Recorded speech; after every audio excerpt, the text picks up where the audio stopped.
ಶ್ರೀ ಗುರುವೇ ಸಕ್ರಿಯವೇ ಆಗರವೇ ಸುಜ್ಞಾನ ಸಾಗರವೇ ಎನ್ನ ಮತಿಗೆ ಮಂಗಳವಿಟ್ಟು ರಾಗದಿಂಬೇಗ ಕೃಪೆಯ. ಪ್ರಾತಸ್ಮರಣೀಯರು ತ್ರಿಕಾಲ ವಂದನೀಯರು ಆಗಿರುವಂತಹ ಎನ್ನ ಆರಾಧ್ಯ ಗುರು ಪರಂಪರೆಗೆ ಸ್ಮರಣ ಮಾಡ್ತಾ, ಸಜ್ಜನ ಸಹೋದರ ಶರಣ ತಂದೆ ತಾಯಂದಿರೇ, ತಮ್ಮೆಲ್ಲರ ಅಂತರಾತ್ಮದಲ್ಲಿರುವಂತಹ ಚಿತ್ಕಳ ಪರಂಜ್ಯೋತಿ ಪರಮಾತ್ಮನಿಗೆ ಶರಣು ಶರಣು. ಬಸವಣ್ಣನೇ ತಂದೆ, ಬಸವಣ್ಣನೇ ತಾಯಿ, ಬಸವಣ್ಣನೇ ಪರಮ ಬಂಧುವೆನಗೆ, ವಸುದೀಶ ಕಪಿಲ ಸಿದ್ಧ ಮಲ್ಲಿಕಾರ್ಜುನ, ನಿಮ್ಮ ಹೆಸರಿಟ್ಟ ಗುರು ಬಸವಣ್ಣನಯ್ಯ. ಅಣ್ಣ ಬಸವಣ್ಣನವರನ್ನ ಕುರಿತು ಅನೇಕ ಶರಣೆಯರು ಹಾಡಿ ಹೊಗಳಿಕೊಂಡಾಡ್ತಾರೆ. ಅವರ ವ್ಯಕ್ತಿತ್ವ, ಅವರ ನಡೆ, ಅವರ ನುಡಿ ಅಪರೂಪ, ಅನಂತ, ಪುಟಕ್ಕಿಟ್ಟ ಚಿನ್ನದ ಹಾಗೆ ಹೊಳೆಯುವಂಥದ್ದು ಬಸವಣ್ಣನವರ ನಡೆ, ನುಡಿ, ವ್ಯಕ್ತಿತ್ವ.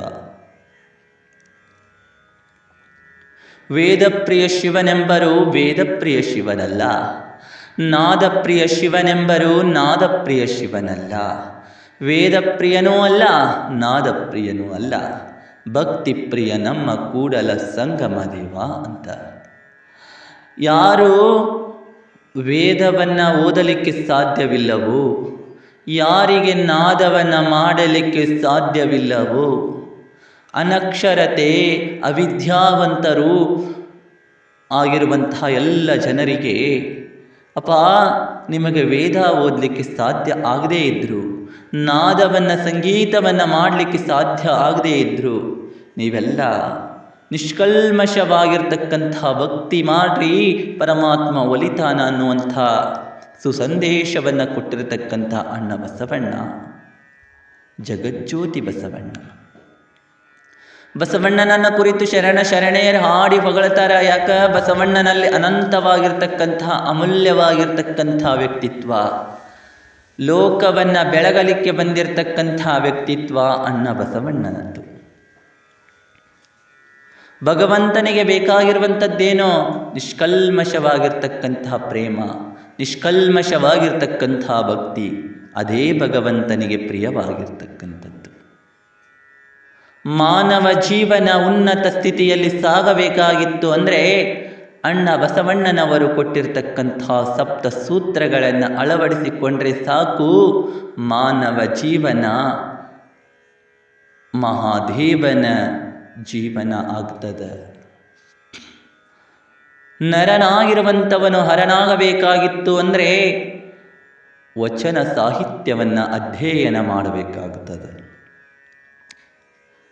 ಏನು ದೊಡ್ಡ ವಚನ, ಏನು ಎಲ್ಲರಿಗೂ ತಿಳಿಯದೇ ಇರತಕ್ಕಂಥ ವಚನಗಳೇನೂ ಅಲ್ಲ, ಸರಳಾತಿ ಸರಳ, ಸಾಮಾನ್ಯರಲ್ಲಿಯೂ ಸಾಮಾನ್ಯರಿಗೆ ತಿಳಿಯುವಂಥದ್ದು ಅಣ್ಣ ಬಸವಣ್ಣನವರ ವಚನ. ಕಳಬೇಡ, ಕೊಲಬೇಡ, ಹುಸಿಯ ನುಡಿಯಲು ಬೇಡ, ಅನ್ಯರಿಗೆ ಅಸಹ್ಯ ಪಡಬೇಡ, ತನ್ನ ಬನ್ನಿಸಬೇಡ, ಇದಿರು ಅಳಿಯಲು ಬೇಡ, ಮುನಿಯ ಬೇಡ, ಇದೇ ಅಂತರಂಗ ಶುದ್ಧಿ, ಇದೇ ಬಹಿರಂಗ ಶುದ್ಧಿ, ಇದೇ ನಮ್ಮ ಕೂಡಲ ಸಂಗಮ ದೇವರ ನೊಲಿಸುವ ಪರಿ.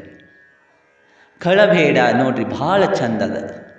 ಬೇರೆಯವರ ವಸ್ತು, ತನ್ನದಲ್ಲದೇ ಆಗಿರ್ತಕ್ಕಂಥ ವಸ್ತುವಿನ ಮೇಲೆ ಆಶಾಪಾಶಕ್ಕೆ ಬಿದ್ದು ತನ್ನ ಜೀವನವನ್ನು ಅಧೋಪತನಕ್ಕೆ ಒಯ್ದುಕೊಳ್ಳಬೇಡಪ್ಪ. ಬೇರೆಯವರ ವಸ್ತು ನಿನ್ನದಾಗಲಿಕ್ಕೆ ಸಾಧ್ಯ ಇಲ್ಲ. ದುರಾಶೆ ಬೇಡ, ದುರಾಶೆ ಬೇಡ. ಕೊಲಬೇಡ, ಒಬ್ಬ ವ್ಯಕ್ತಿಯ ಕಣ್ಣೊಳಗ ನೀರ ತರಬೇಡ, ಒಬ್ಬ ವ್ಯಕ್ತಿಗೆ ಜೀವನಕ್ಕೆ ದುಃಖಕ್ಕೆ ಕಾರಣನಾಗಬೇಡ. ಯಾಕಂದ್ರೆ ಒಬ್ಬ ವ್ಯಕ್ತಿಗೆ ಶಾಪ ನಿನ್ನನ್ನು ತಟ್ಟುತ್ತದೆ. ಒಬ್ಬ ವ್ಯಕ್ತಿಯ ಮುಖದಲ್ಲಿ ನಗು ಬರಲಿಕ್ಕೆ ನಾವೇ ಕಾರಣರಾಗ್ಬೋದು, ಒಬ್ಬ ವ್ಯಕ್ತಿಯ ಕಣ್ಣೊಳಗ ನೀರ ಬರಲಿಕ್ಕೂ ನಾವ ಕಾರಣರಾಗ್ಬೋದು. ನಾವು ಯಾನ್ ಆಗಬೇಕು ಅನ್ನೋದನ್ನು ನಾವೇ ನಿರ್ಧಾರ ಮಾಡ್ಕೋಬೇಕು ಅಷ್ಟೇ. ಹುಸಿಯ ನುಡಿಯಲು ಬೇಡ, ಸುಳ್ಳು ಹೇಳಬೇಡ, ಒಬ್ಬರ ಮನಸ್ಸನ್ನು ನೋಯಿಸಬೇಡ, ಮಾತು ಕೊಟ್ಟು ಮಾತಿನ ಹಂಗ ನಡ್ಕೋ, ಆದರೆ ವ್ಯತಿರಿಕ್ತವಾಗಿ ನಡೆದುಕೊಳ್ಳಬೇಡ, ಸುಳ್ಳು ಹೇಳಬೇಡ. ಎಷ್ಟು ಸುಂದರವಾಗಿರ್ತಕ್ಕಂಥ ಮಾತು ನೋಡ್ರಿ, ಎಷ್ಟು ಸುಂದರ. ಇದಿರು ಅಳಿಯಲು ಬೇಡ. ಯಾರಾದರೂ ದೊಡ್ಡವರದಾರ, ಯಾರಾದರೂ ಮಹಾತ್ಮರದಾರ, ಏನೋ ಒಂದು ಒಳ್ಳೆಯ ವಿಚಾರ ಹೇಳ್ತಾರ ಅಂದ್ರೆ ಆನಂದವಾಗಿ ಕೂತ್ಕೊಂಡು ಕೇಳಬೇಕಾಗ್ತದೆ. ಇದಿರು ಅಳಿಯಲು ಬೇಡ, ಇದಿರು ಅಳಿಯಲು ಬೇಡ. ಮುನಿಯಬೇಡ. ನಮಗೆ ಯಾರೋ ಕೆಟ್ಟದ್ದನ್ನು ಬಯಸ್ತಾರೆ, ನಮಗೆ ಯಾರೋ ಒಂದು ದುಃಖಕ್ಕೆ ಕಾರಣೀಭೂತರಾಗ್ಯಾರ ಅಂದರೆ ಈ ಸಮಾಜ ಹಂಗ ಇರುವುದ. ಅವರು ನಮ್ಮಂತೆ ಅಂತ ತಿಳಿದು ಆನಂದವಾಗಿರೋದೇ ಜೀವನ. ಸಿಟ್ಟಾಗಿ ಒಬ್ಬರ ಮ್ಯಾಲ ಏನೇನೋ ಅಪಾದನೆಯನ್ನು ಮಾಡಬೇಡ. ತನ್ನ ಬನ್ನಿಸಬೇಡ. ಒಬ್ಬರ ಮುಂದೆ ನಾ ಹಂಗದನಿ ನಾ ಹಿಂಗದನಿ ಅಂತ ಹೇಳ್ಕೋಬೇಡ. ಯಾಕೆ? ಅಹಂಕಾರಕ್ಕೆ ಕಾರಣ ಆಗ್ತದೆ.